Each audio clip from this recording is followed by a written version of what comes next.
Hi! In front of me is DOOGEE S40, and today I would like to show you how you can turn on or off app notifications from chosen apps on this DOOGEE device. Start pre-accessing settings. Now choose apps and notifications, scroll down, choose notifications and pick one of your apps. Over here, by clicking see all from last 7 days.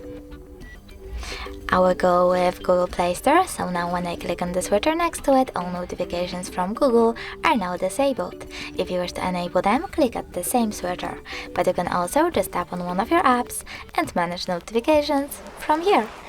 Thanks so much for watching. If you enjoyed this video, smash that like button, comment and definitely subscribe.